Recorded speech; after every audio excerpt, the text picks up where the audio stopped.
Telugu Desam party జాతీయ ప్రధాన కార్యదర్శి విద్యాశాఖ మార్చినటువంటి యువ నాయకులు లోకేష్ బాబు గారు ఒక సందేశం ఇవ్వాల్సిందిగా కోరుచున్నాం.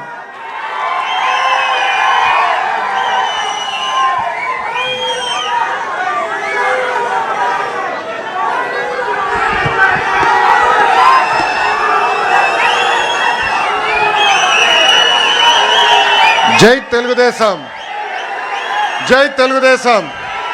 చంద్రబాబు నాయుడు గారి నాయకత్వం, చంద్రబాబు నాయుడు గారి నాయకత్వం. తెలుగుదేశం పార్టీ కార్యకర్తలకి, నాయకులకి, అభిమానులందరికీ ఆవిర్భావ దినోత్సవ శుభాకాంక్షలు. తెలుగుదేశం పార్టీ ఆవిర్భావమే ఒక సంచలనం. తెలుగుదేశం పార్టీ మొదటి గెలుపు ఒక చరిత్ర.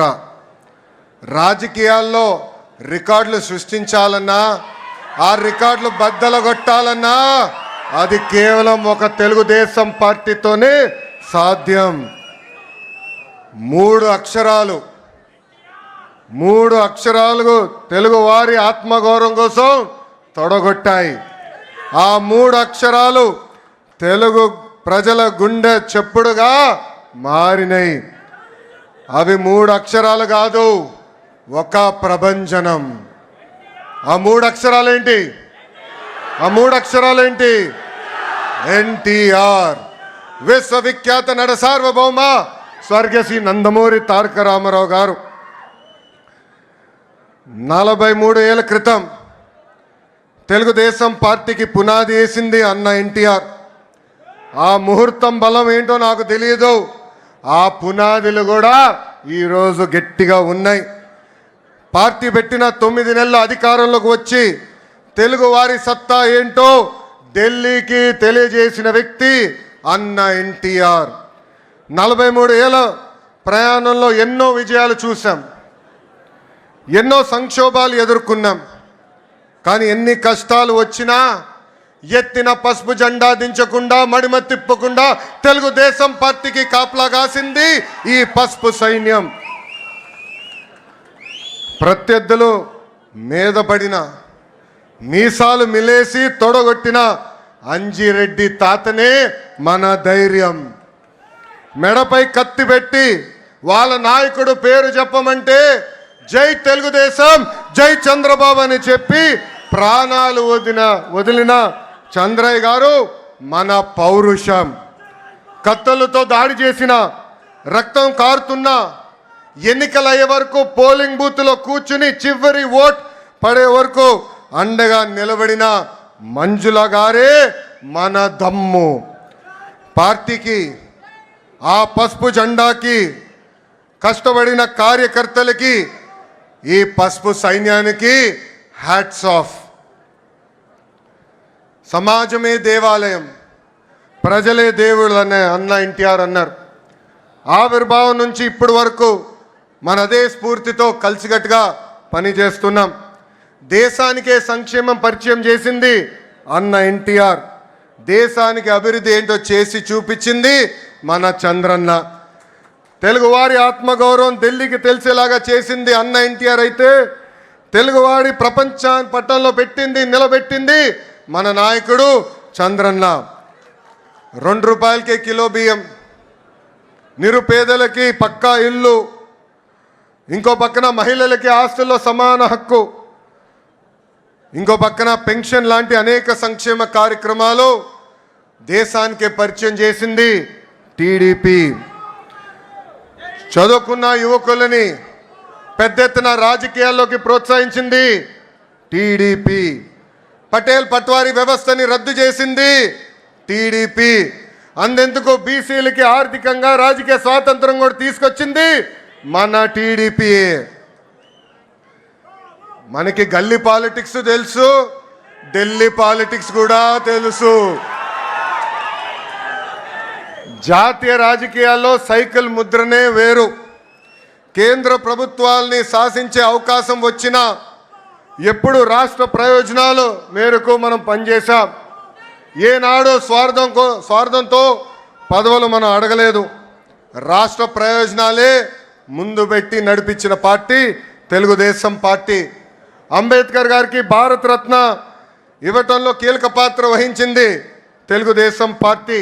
అంతెందుకు ఆనాడు అబ్దుల్ కలాం గారిని రాష్ట్రపతి చేయాలని ప్రతిపాదించిన వ్యక్తి మన నాయకుడు చంద్రబాబు నాయుడు గారు. ఇంకా బాలయోగి గారిని పార్లమెంట్కే తొలి దళిత స్పీకర్ చేసిన ఘనత కూడా మన పార్టీ తెలుగుదేశం పార్టీది. హైవేల నిర్మాణం, విద్యుత్, టెలికాం, ఐటీ, డిజిటల్ పేమెంట్లో అనేక సంస్కరణలు కూడా తీసుకొచ్చిన party Telugu Desam party. Telugu Desam party జెండా పీకేస్తారని ఎంతోమంది అన్నారు. అలాంటి వాళ్ళు ఈరోజు అడ్రస్ లేకుండా పోయారు. అది మనందరం చూస్తున్నాం. 2019 వరకు మనం చూసిన రాజకీయాలు ఒక రకం, 2019 నుంచి 24 వరకు చూసిన రాజకీయాలు వేరు. అరాచక పాలన మనందరం ఎదుర్కొన్నాం. మన దైవాలయంగా భావించే తెలుగుదేశం పార్టీ కార్యాలయంపై దాడి చేస్తే మీసాలు మిలేసి రండి మేము ఇక్కడే నిలబడతామని చెప్పిన ఘనత ఒక తెలుగుదేశం పార్టీ కార్యకర్తలదే. అంతేకాదు మన అధినేత ఇంటికి తాడు కడితే ఆ తాళ్ళు తెంచి పోరాడింది మన తెలుగుదేశం పార్టీ కార్యకర్తలు. క్లేమోరల్ మైన్కే భయపడని పార్టీ మనది. ఈ కామెడీ పీసులకు మనం భయపడతామా? 4 ఎమ్మెల్యే లాక్కుంటే ప్రతిపక్ష హోదా ఉండదని చెప్పిన వ్యక్తికి ఈరోజు ప్రతిపక్ష హోదా లేకుండా చేసిన ఘనత తెలుగుదేశం పార్టీది. చివరికి ప్యాలెస్లు కూడా మనం బద్దలు కొట్టాం. 2024 ఎన్నికల్లో మన స్ట్రైక్ రేట్ కూటమితో కలిసి 94% సాధించాం. 58% ఓట్ షేర్ సాధించాం. అందరం కలిసికట్టుగా 8 ఉమ్మడి జిల్లాల్లో వైకాపాకి 0 తీసుకొచ్చిన ఘనత కూడా మన కూటమిది. అంతేకాదు మొన్న జరిగిన గ్రాడ్యుయేట్ ఎన్నికల్లో గౌరవ గ్రాడ్యుయేట్ ఎమ్మెల్సీలు కూడా ఇక్కడే ఉన్నారు. ఆనాడే చెప్పా, ఈవీఎం అయినా బ్యాలెట్ అయినా గెలుపు మనదే. ప్రజలు ప్రజాప్రభుత్వం రావాలని కోరుకున్నారు. ప్రజాప్రభుత్వం ప్రజల కోసం ఈరోజు పనిచేస్తూ పోతుంది. పేదరికం లేని సమాజమే మన లక్ష్యం. చాలీ 200 రూపాయల పెన్షన్ 5 సంవత్సరాల్లో 2000 రూపాయలు చేసిన ఘనత తెలుగుదేశం పార్టీ. ఈరోజు అదే పెన్షన్ని 4000 రూపాయలు కూడా చేసిన ఘనత మన పార్టీకి దక్కుతుంది. దీపం పథకం కింద 1 కోటి కుటుంబాలకి మనం ఉచితంగా గ్యాస్ సిలిండర్ ఇచ్చాం. అంతేకాదు వచ్చే 10 రోజుల్లో మెగా డిఎస్సి కూడా నోటిఫికేషన్ మనం ఇస్తున్నాం. అధికారంలోకి వచ్చిన మొదటి 10 నెలల్లో 117 హామీలు పూర్తి స్థాయిలో ఈరోజు మనం అమలు చేసుకున్నాం. ఇంకా మే నెలలోనే తల్లికి వందనం, అన్నదాత సుఖీభావ కూడా మన ప్రభుత్వం అమలు చేయబోతుంది.